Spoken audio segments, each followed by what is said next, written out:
जय जोहार, स्वागत है आप मन के न्यूज 36 छत्तीसगढ़ के आवाज में। मैं हूं आप मन के संग में नीरज। खबर के शुरुआत करबो।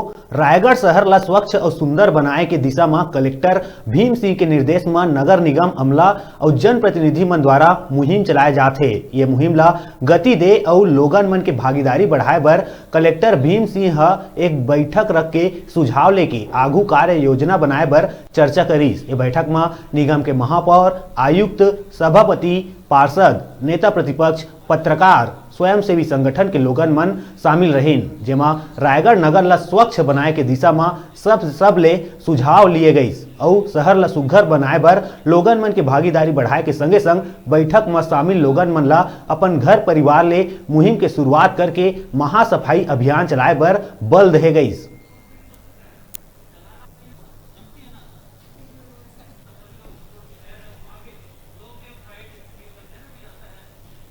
शहर की एक बार फिर से दिवाली के बाद पुनः एक महासफाई अभियान चालू किया जाएगा, जिसमें हर वार्ड के पार्षद और हर वार्ड के नागरिक की भागीदारी होगी। इसके साथ ही केलो नदी को प्रदूषण से मुक्त बनाने के लिए प्लानिंग की गई है। साथ ही डोर टू डोर सेग्रीगेशन जो होता है कचरे का, गीला और सूखा कचरा को पृथक्करण करने के लिए बहुत तेज़ी से अभियान चलाने की ज़रूरत है। जहाँ डस्टबिन की आवश्यकता होगी स्लम्स में, वहाँ पर डस्टबिन भी देंगे। जी, आज की जो बैठक थी वाकई में बहुत ही अच्छी और सराहनीय पहल थी कलेक्टर साहब जी के द्वारा। उन्होंने हम जनप्रतिनिधियों को और सामाजिक संस्थाओं के जितने भी प्रमुख हैं सभी को बुला के ये उन्होंने अनुरोध भी किया है, साथ में उन्होंने विनती भी की है कि स्वच्छता को लेकर जागरूक होना सबसे पहले खुद से शुरुआत करनी होगी।